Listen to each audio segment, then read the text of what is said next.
So in this video, we will start with a new unit, rheumatological disorders, from Ghai edition 10, page number 650, starting with the topic arthritis.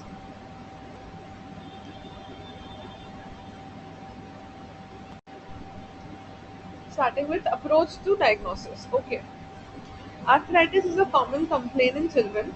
It is defined as swelling or effusion in the joint, or if there are any two of the following four features. So how do we define arthritis? As it's swelling or effusion in a joint, or if there are any two, okay, of the following features: limitation of the range of motion, if there is any limitation, if there is any pain, tenderness, or increased local temperature. Any of the two are present. Fine. Which of the two? Limitation of the range of motion, pain, tenderness, increased local temperature. Arthritis can be secondary to an underlying illness. It can be infectious or non-infectious, or maybe primary disease itself.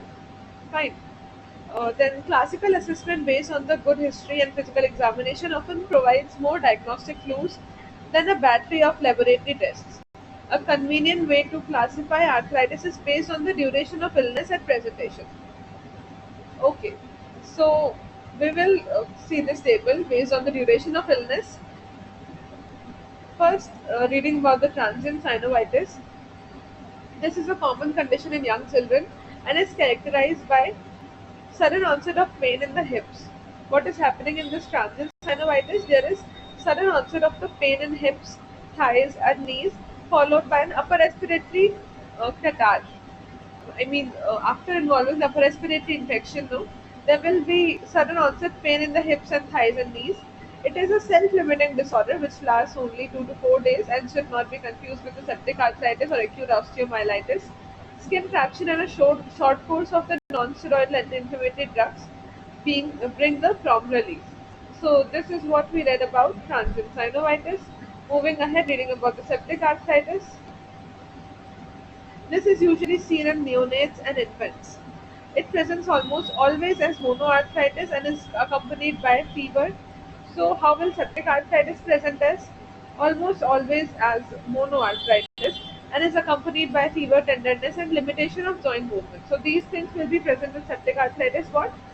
Fever, tenderness, and limitation of the joint movement.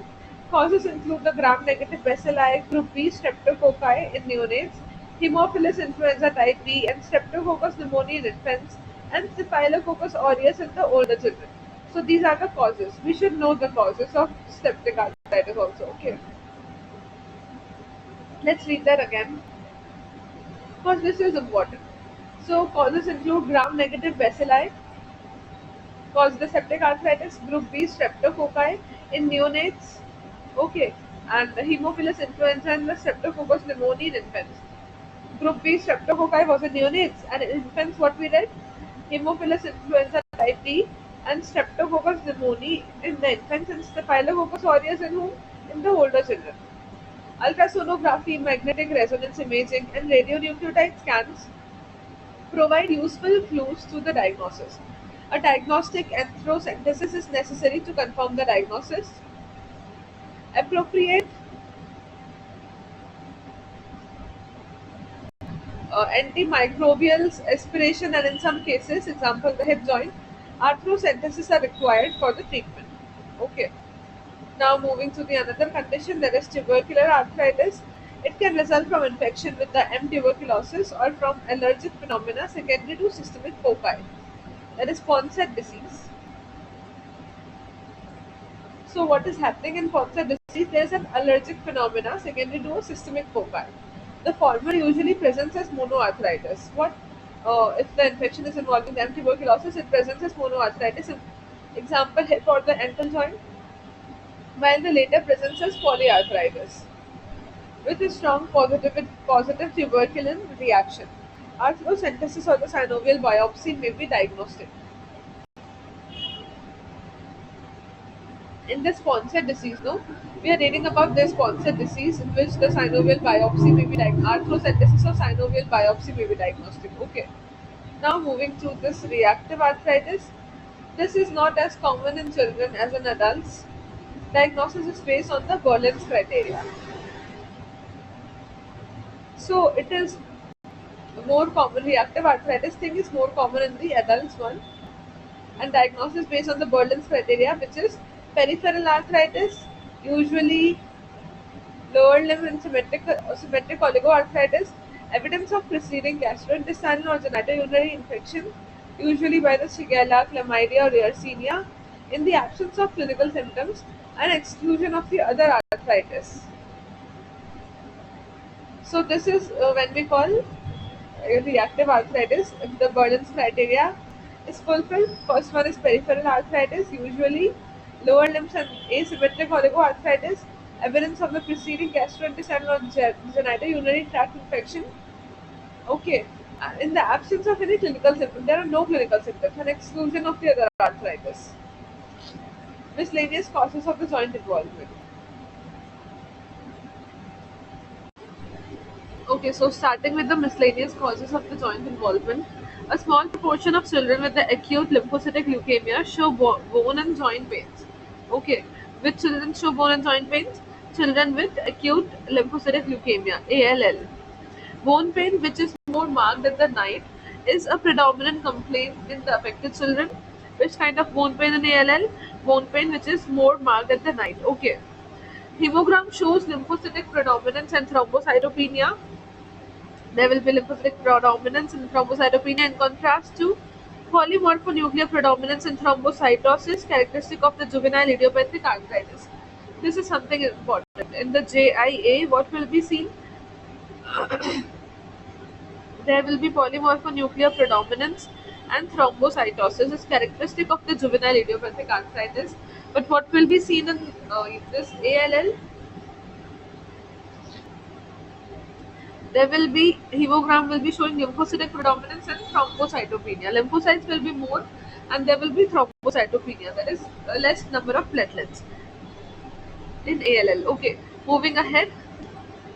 Bone marrow examination is required to confirm the diagnosis of X-linked A gamma globulinemia, that is Bruton's disease, may sometimes present as unusual aseptic arthritis due to the mycoplasma infection accompanying the sinopulmonary infection is usual. Arthritis can at times be presenting complaint of the hemophilia or human immunodeficiency virus infection. Okay, so some patients with hemophilia or human immunodeficiency virus, HIV virus infection can also present with arthritis. So in this paragraph, there were a lot of points that we should know. One of those was more marked at the night. These type of bone pain is seen in the ALL. Also in ALL, what is seen? There is lymphocytic predominance and thrombocytopenia. This all is seen in what? ALL. That's it. Moving ahead. There's something called as the leg calf Perthes disease is characterized by the avascular necrosis of the femoral head. That is in Perthes disease, there is what? Avascular necrosis of the femoral head and usually affects the children between 5 to 10 years of the age. This Perthes disease is seen in 5 to 10 years of the age and more commonly seen in the boys as compared to girls in the ratio of 5 to 1. It may be a manifestation of an underlying hypercoagulable state, hypofibrinolysis, or deficiency of the protein C or S. Familial occurrence is common, and condition is bilateral in 10% of the patients. Affected children present with a painful limb. Initial X-rays may be normal. Isotope bone scans and magnetic resonance imaging are required to confirm the diagnosis. Subsequent X-ray shows a one second. What we read here was uh, there is a familial occurrence of this Perthes disease also, and a condition is bilateral in only 10% of the patients. Okay, so there is familial occurrence and bilateral only in 10%. Affected children presents with painful limb. These Perthes disease children present with a painful limb. Initial X-rays may be normal. Isotope bone scans and the magnetic resonance imaging are required to confirm the diagnosis.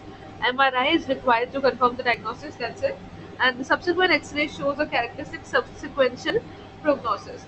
So, progression, sorry. So, we saw that the initial X-rays were normal and MRI is required to confirm the diagnosis, and on subsequent X-rays, what will be seen is there will be sequential progression.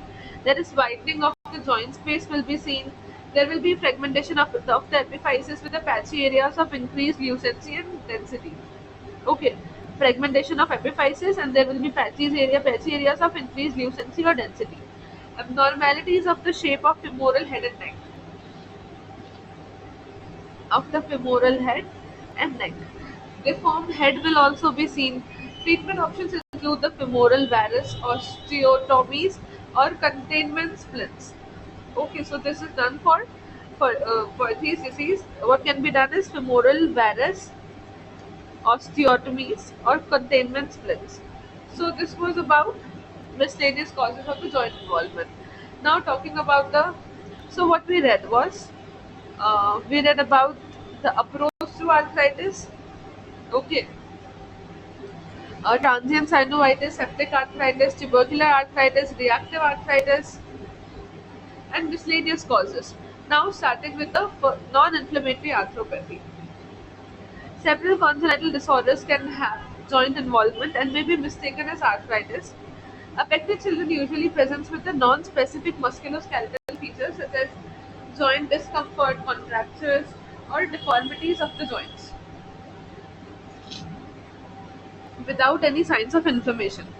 Common conditions include the progressive pseudo-rheumatoid arthropathy, camptodactyly arthropathy, coxa vara, pericarditis, CACP syndrome, and idiopathic multicentric osteolysis and mucopolysaccharidosis. These disorders should be considered when there is a symmetrical joint involvement without signs of inflammation. Okay, so when should we consider these conditions? When there are no signs of inflammation, a history of similar illness in the multiple family members, there is early onset of the disease, there is progressive restriction of the movement, and there are joint contractures at times and involvement of the other organs. Then we have to consider what? Progressive pseudo-rheumatoid arthropathy, and second thing that we have to consider is camptodactyly arthropathy, coxa vara, pericarditis, CACP, idiopathic multicentric osteolysis, and mucopolysaccharidosis. Okay, so now moving ahead and reading about the juvenile idiopathic arthritis. Before that, let's complete these two tables that are given here for the classification of arthritis. So, if there is acute arthritis that is less than 2 weeks, then it can be due to then the DDs are acute rheumatic fever, transient synovitis, Kawasaki disease, IgA vasculitis, that is the Hinox-Schönlein purpura, septic arthritis caused by S. aureus, Staphylococcus aureus, H. influenza, and Neisseria meningitidis. So these are all the causes of the acute arthritis. Let's revise them again. Acute rheumatic fever, because acute rheumatic fever, there can be transient synovitis. IgA and the Kawasaki disease are also cause of acute arthritis of usually less than 2 weeks, and septic arthritis, because these are all the infections, no? So infections will present early. Now talking about the subacute arthritis, in which it is of 2 to 6 weeks. In subacute arthritis, the disease can be reactive arthritis, SLE, dermatomyositis, polyarthritis nodosa, associated with the leukemia or neuroblastoma, associated with the Lyme disease and the brucellosis, sickle cell disease, and associated with the hypogammaglobulinemia. These are the causes of subacute arthritis. Now talking about the chronic arthritis. Juvenile idiopathic arthritis, tubercular arthritis. These are all the causes of chronic arthritis. Okay, more than 6 weeks. JIA, tubercular arthritis. Mimics of the chronic arthritis are non-inflammatory arthropathy, includes progressive pseudo-rheumatoid arthropathy, idiopathic multicentric osteolysis, camptodactyly arthropathy, coxa vara, pericarditis. These are the three conditions which are the mimics of chronic arthritis, but they are non-inflammatory. And there's something called as the Perthes disease, leg calf Perthes disease. Okay. So the first table is done. Moving to the next table, synovial fluid characteristics in the childhood arthritis. First, we are going to talk about the septic arthritis. There is In the physical characteristics, the synovial fluid will be turbid and serosanguinous. Polymorphonuclear cells will be present and gram stain may be positive. Glucose are reduced because it is a bacterial infection, so bacteria will use up the glucose, and proteins are elevated. Similarly, which is seen in the bacterial meningitis also. Okay. And synovial fluid culture may be positive. Synovial fluid, if inoculated in the blood culture bottles, increase the yield. Secondly, we are going to talk about tuberculous arthritis, in which the synovial fluid is opaque. Lymphocytes are present, as seen in TB. Lymphocytes are more increased. Stain for the acid-fast bacilli may be positive. Glucose may be normal and proteins are elevated. Polymerase chain reaction may be positive. Moving ahead to the third one, juvenile inflammatory arthritis, in which the synovial fluid is cloudy. Polymorphonuclear cells are present and the gram stain is negative. Glucose low and protein is elevated. Fluid characteristics often mimic those of the septic arthritis. Okay, moving ahead to the SLE. The fluid in the SLE is clear. There are lymphocytes present. Proteins are normal or elevated, and glucose may be normal. And in the synovial fluid complement, C3 may be low. Fine. So this was all about arthritis, and now we'll start with the juvenile idiopathic arthritis from the next video.